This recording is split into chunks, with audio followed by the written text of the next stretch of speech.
Sampurasun. Ngaran kuring Agus Gunawan. Padumukan kuring nyaeta di Sumedang. Kuring kungsi ngalaman pengalaman mistis anu cek kuring mah matak pikasieun. Pengalaman ieu kajadiana kurang leuwih tahun 2018. Basa kuring masih keneh diuk di bangku sakola SMK. Mangsa datangna pre sakola, indung jeung bapak kuring ngajak ulin ka imah Aki jeung Nini anu aya di lembur. Maksud teh sakalian liburan di ditu.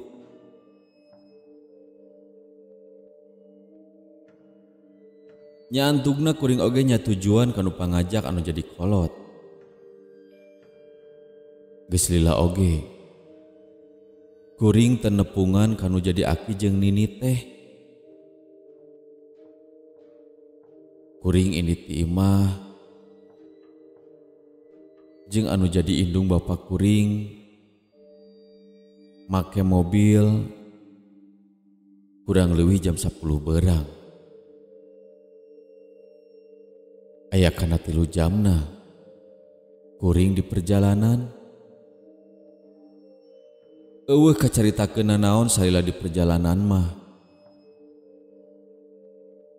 Singkat carita, kuring nepi ka imah anu jadi Aki. Barang kuring jeung anu jadi indung bapa nepi ka imah Aki, kasampak Aki jeung Nini kuring geus aya di hareupeun imah. Kuring jeung kolot kuring ngerasa bungah kacida. Bisa panggih deui jeung nu jadi Aki Nini kuring. Anu ngalantarankeun kuring ngerasa bungah, salian bisa panggih jeung nu jadi Aki Nini kuring. Pamandangan di eta lembur sakitu endahna, matak pikabetaheun. Muncek paribasana mah tiis ceulih harang panon aya di eta lembur teh. Di imah eta ge dengan saukur Aki jeung Nini kuring hungkul. Aya kapilan ceuk kuring anu cicing jeung nu jadi Aki. Ngaranna Oki. Ari kuring mah biasa nyebut teh Aoki. Salian memang manehanana kapilan ceuk kuring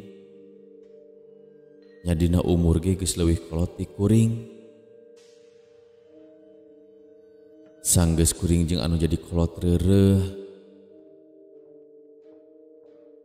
kuring anteng ngobrol jeung anu jadi kapilan ceuk kuring di teras imah.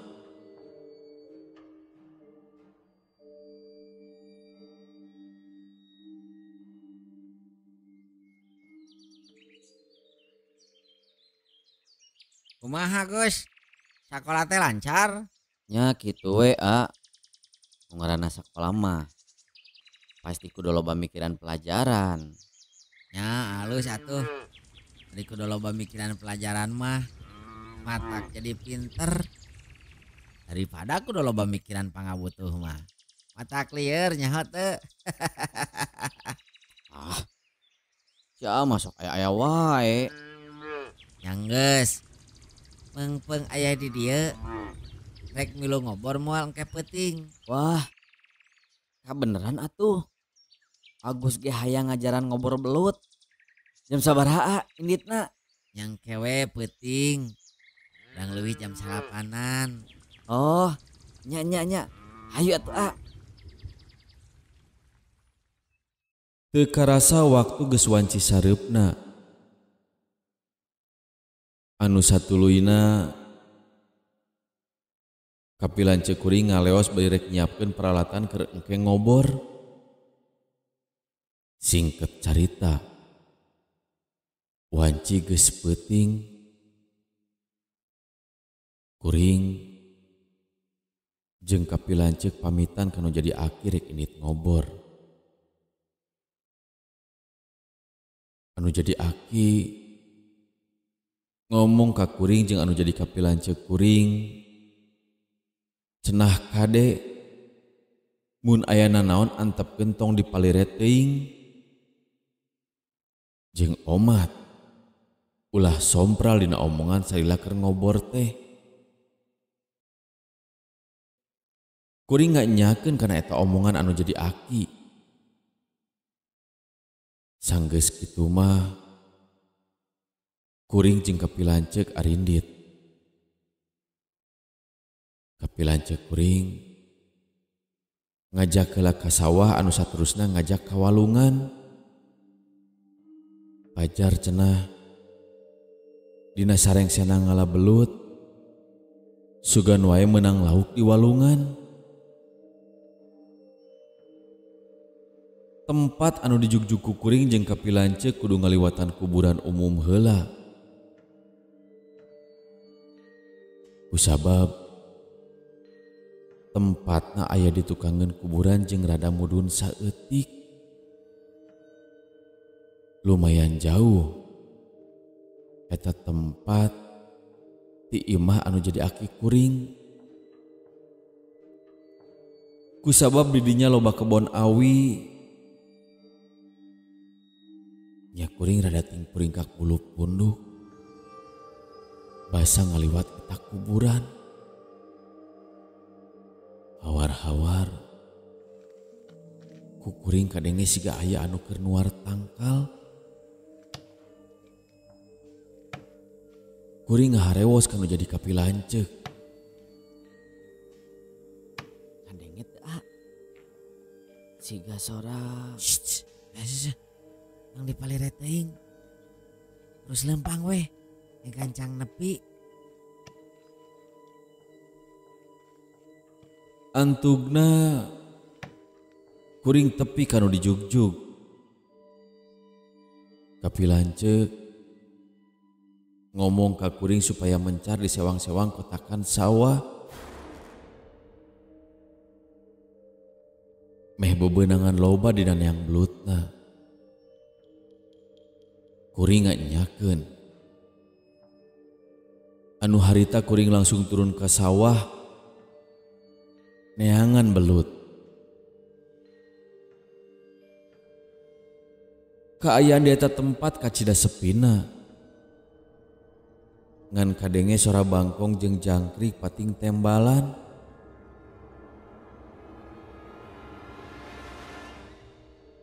Di sabudeureun eta tempat loba tatangkalan anu geledhe. Sora dangdaunan ketebak angin peuting atra kadenge ku kuring. Matak nambah keuman eta tempat. Tapi kuring teu pati malire. Kusabab kuring anteng neang belut anu harita asa babari pisan bebeunanganana. Sabab bener wae babari keneh ti peuting daripada ti beurang mah tina ngala belut teh. Teu kungsi lila ti harita kuring hanjat heula kana galengan sawah. Maksud rek reureuh heula sakedeung. Sajroning keur cicing dina galengan sawah. Sareret panaon kuring ngareret ka tungtung sawah. Saliwat kuring nempo aya nu keur diuk di saung. Anu teu jauh ti kotakan sawah tempat kuring ngala belut. Kuring jadi ngarasa teu keung teuing. Sabab aya jalma ti peuting. Pamikir kuring. Meureun manehna keur nyiram sawah. Sajroning dina kekaayaan kitu tekung silila kapilanceuk kuring datang bari nanya. Gus, Aa rek neang lauk di walungan. Rek milu atau kumaha ya teh? Agus mah di dieu heula we A. Neang belut. Sabab ieu bebenangan ge masih keneh kurang. Paling Agus nyusul ke walungan. Ah, nyatu omat mun aya naon tong dipalere teuing nya. Maksud AA jurig gitu. Kalem we A. Jurig mah sieun ningali Agus mah. Ulah sompral ngomong teh. Teu inget cek si Aki tadi di imah. Ti harita kuring jeung anu jadi kapilanceuk papencar. Waktu kuring keur sibuk neangan belut, ujug-ujug aya anu ngomong, "Aya anjang belutna." kuring rada ngarenjag reuwas. Ku sora jalma anu nanya kitu. Kuring langsung ngareret. Kana datangna eta sora. Barang direret ku kuring, sing horeng eueuh sasaha. Kuring merhatikeun kasebudeureun eta tempat. Tapi da puguh eueuh sasaha di eta tempat. Kuring buru-buru hanjat naik kana galengan. Maksud kuring rek istirahat di saung anu tadi kuring ninggali aya kana.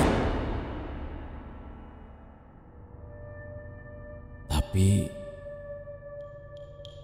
sajroning kuring ngajug-jug eta saung, kuring ngerasa aya anu aneh. Bahasa nempo jalma anu aya di saung eta ti kajauhan. Tapi kuring tingeureunkeun lengkah. Kuring tuluy ngalengkah muru ka eta saung. Barang kuring nepi ka eta saung,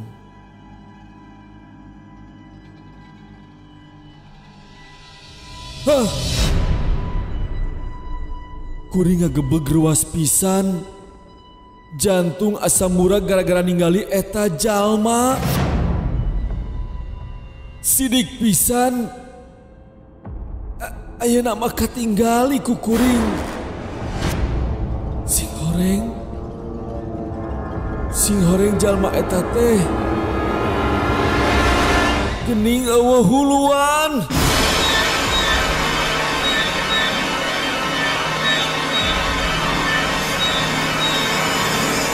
Nya eta jalma teh sirahna buntung. Harita kesang badag kesang leutik korolog tina awak kuring. Suku dakdu badak langsung ngeleket teh. Da antapara deui kuring ngagorowok satarik-tarikna bari sateka pola nyingkahan eta tempat. Niat kuring rek nyusul ka pilanceuk anu keur di walungan. Barang nepi ka walungan, kuring sasambat kanu jadi ka pilanceuk. Geus sababaraha kali kuring sasambat. Tapi eueuh nembalan tilu jadi ka pilanceuk. Dirinya kuring geus teu puguh rarasaan. Dina kaayaan kitu, kuring rudat treret neangan ka pilanceuk kuring. Tapi angger eueuh nembalan. Keur kaayaan sarupaning kitu, panon kuring ngareret ningali kana hiji tangkal caringin anu leubet. Kuring nempo siga aya lawon bodas ngambai ka handap.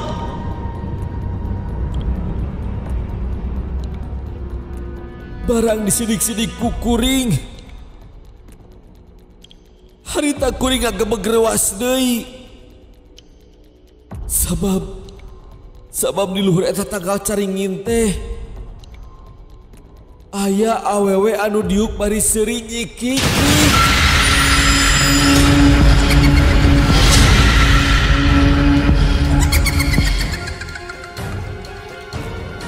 Kempok keayaan gitu. Sarita suku kuring leuleus geus teu bisa nangtung deui. Kuring langsung ngedeprak di sisi walungan. Anu antugna kuring kapiuhan teu inget di bumi alam.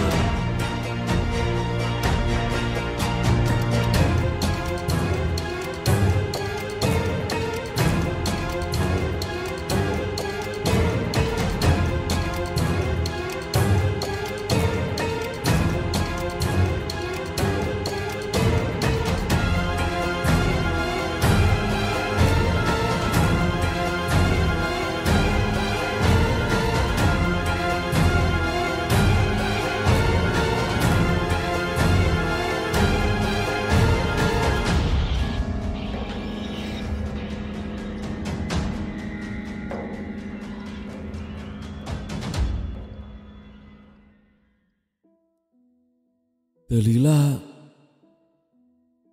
kuring sadar alatan digeing-geing kudu jadi kapilanceuk kuring. Nyawe digigireun kuring geus aya kapilanceuk kuring. Tuluy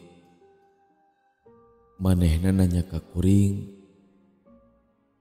nah kunaon ngadaon ngagoler di sisi walungan.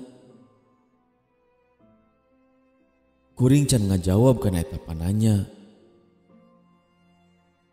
Anu satuluyna kuring diajak balik. Satepina di imah kuring bebersih. Kusabab awak kuring bobolokot ku leutak sawah. Kuring langsung sare. Teu nembalan kana pananya kapilanceuk kuring deui. Isukna kuring nyaritakeun naon anu kaalaman ku kuring. Harita kuring rada dicarekan kudu jadi kolot jeung aki kuring. Sabab cenah kuring ngomong sompral tadi peuting. Tuluy aki kuring ngadongengkeun